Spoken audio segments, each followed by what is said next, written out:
gukorwo magicokereria mirurungano thutha wa ndereti ya kigina ya mwaka uyu kuhitukio bunge-ini. Akenya na muingi utiganite ni urutite mawoni mao iguru ria kana ngwataniro ino ya AZIMIO nifati gukorwo igicokereria mirurungano kana ndifati gukorwo igicokereria.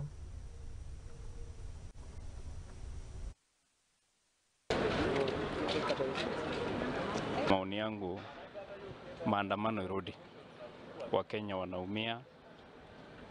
Sasa wanaona tena wamechukua the 1.5%, naona wamebadilisha, it's now a compulsory task.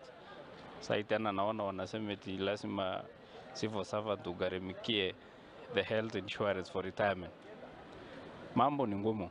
Walitudanganya kwamba unga imeshuka. Leo asubuhi nimepitia supermarket naona unga ni 250. I would wish Wakenya waumie for the next 2 years. Maana ni chaguo lao, tuliwaambia wakati wa campaign hawakusikia. Now that hii ndio walitaka, wacha tuumie wote pamoja. Naweza taka maandamano irudi, lakini kwe peaceful maandamano. Cause sahi maisha imekuwa ngumu sana. Biashara pia tunaafektiwa juu hakuna do. Unga inaendelea kupanda. Pia watu wengi sana wana struggle kukula. So at least maandamano ikirudi, vitu pia zinaweza shukishwa. Zikishukishwa bei, pia pesa itakuwa. I would like maandamano to come back like yesterday, because that is the language that the government understands, or that's the language they listen to. Yeah. And that is the only way we as ordinary mwananchi can express ourselves about the life generally, how hard it is. Mwana mzee amechoka na wananchi, hata wananchi wazidi kufinyiliwa tu vile serikali inataka. Hata wafanyaje?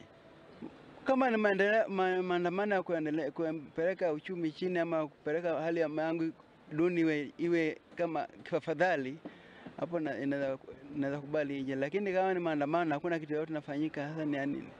But if we go on maandamano, we are not getting the end results.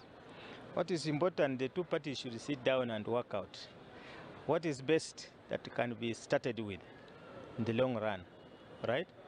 Then they progressively move with what has been left until they reach conclusion. But going on the street is not helping any of us.